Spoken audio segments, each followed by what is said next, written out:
Joe, when you're in a clump like this, you get the outside noise, which is growing, but you know what's going on inside the locker room. How do you insulate the guys from the outside stuff and focus on whatever it is, whatever we don't know, and focus on fixing what you need to fix and getting these guys on the right path? One, you don't rush it. To me, like, this is the fun part of why you enter the arena and why you do what you do. And anyone who's not in the arena, they don't have a skin in the game. It doesn't really matter. And so I think you enjoy it, and it's fun. This is why you do what you do. This is why you play for the Celtics. This is why you play in the NBA. This is why you go after something that's extremely hard to do, is for the challenge of it. And to have an expectation of it being anything other than challenging is the wrong way to attack it. So I tell the guys all the time, this is the most fun part. This is what we ask for. This is why we do what we do. To be in the arena, to be in the competitive. And if someone's not in the arena, ask them politely to enter it with you. And they're probably going to say no because they're afraid to, or they don't want to do it. And then we just have as much fun in the arena as we can. And there's nothing better. So that's it. It's fun for you because you're you and you have your personality, but not everybody in that locker room shares your personality. No, but I think I don't think it's about that. I think it's about sharing their perspective. Everybody in that locker room is a competitor. Everybody in that locker room wants to be the absolute best at what they do, and everyone in that locker room wants to do something extremely difficult together. That's why that's why guys hang around. That's why they keep coming back for more, for seasons. They've all accomplished so many things, and yet they're not satisfied. And so it's not necessarily about having to look at it the way I do, but at the end of the day, we all decided to enter the arena together. We all decided to go after something, and there's nothing better than wanting to do it and wanting to do it together. So they appreciate that, and that's where I think, I said to the press conference the other day, that's why you guys stick together, because these are the things that you want to go through. So however long it lasts, just bring it on. Joe, Chris Epps after that game said he felt like you guys weren't playing with like a spirit or personality up there. How much do you sense that, and how can you try to alter that, from your position in terms of just kind of energizing the team or just giving them a lift right now? It feels like kind of like that spirit as well. Yeah, I mean, again, he's not wrong in that, and it just comes with time. I mean, you can't rush things like that. There's a level of accountability, there's a level of grace, there's a level of understanding, the ebbs and flows, but at the same time, you trust the process of how the guys go about getting to where they want to get to, and they'll get there. That's who they are, that's what they do. So you just, again, you can't enjoy things only when they go your way. That's kind of just called being, spoiled. So you have to enjoy it even when it's not, and you got to find just as much joy in that. And I think the guys are doing that. So you just work through it. Joe, you're a fiery guy, and you get angry, but you can't play.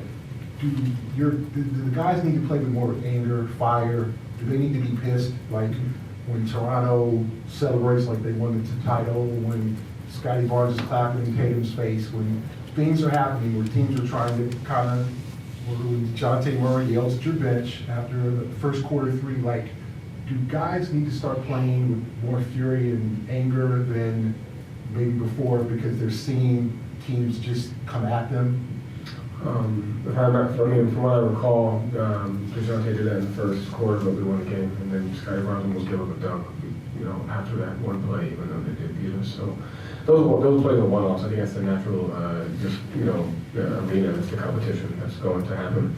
No, guys need to play, how they want to play as far as that. Each individual takes on the, small things within that differently. To me, it's more about just continuing to fight to play Celtic basketball on both ends of the floor. Consistency, the mindset.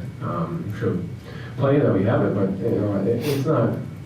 I'm not there to tell guys how they need to go about handling those particular situations. It's more about focusing on the things that we need to do to just be better as a team on both ends, and hold them accountable to that. Whether it's a defensive execution or whether it's our offensive spacing, like those things are the things that matter over the course of a long time. And each guy plays with a different type of edge that they have, and that's who they are. I mean, I know they're conditioned to know, everything's 1/82 because of certain games, but are there moments like passing where that's not just a normal game, like you've got to take account of this and pay attention to how you play? To me, I don't care if you lose to a 9-1 team or if you lose to the second best team, a loss is a loss. And the process of losing, like losing is unacceptable. Like we talk about that all the time. So it doesn't matter whether it's to the 9-win team or to the number 1 team. A loss is a loss, and you get just as pissed off after every single loss. Like that's a guarantee that happens, and we talk about that. So to me, that's the understanding is like the process of losing and where we have to be better to get into the process of winning. To me, I'm just as pissed off, and so are the guys, whether we lose to Toronto, whether we lose to some team that's better than us. It doesn't really matter. You know, a loss is a loss. How do we respond to that? And that to me is more kind of how I look at it. Last question. Joe, kind of extending on those themes, you're the head coach of the team, you're in this vaunted arena, but this is a veteran team. There's a lot of older guys who've been around the block here. How do you evaluate when it's time for you to be the loudest voice in the room, and how do you evaluate when it's time to steer from the rear or something in between? I mean, I guess I would ask you, how do you know if I'm not the loudest voice in the room? I guess that's... Are you in the room? No, I'm not. I guess I'm wondering, is it... To me, like we have all the voices, we're all loud in the room. Like I think our room is as intact and as compassed as to where we're at and where we're trying to get to the best. And so, I mean, I guess I would ask you what examples are you looking for to where that's not the case. So going back to the examples Gary proposed, like if things are teetering or not going the way the team would want, what's your process for evaluating, okay, as the coach, I need to step in, say some things, lead, and how do I lean on Jason, lean on Jalen, lean on Al? Like, how do you evaluate when to be the voice versus let the other guys be the voice?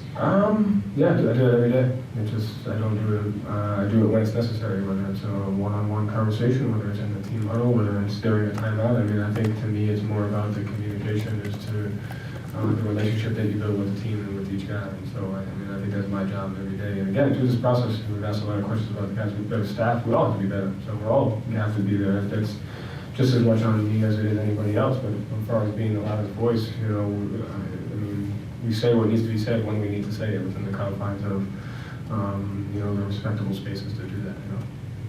Thank you, Joe. Thanks.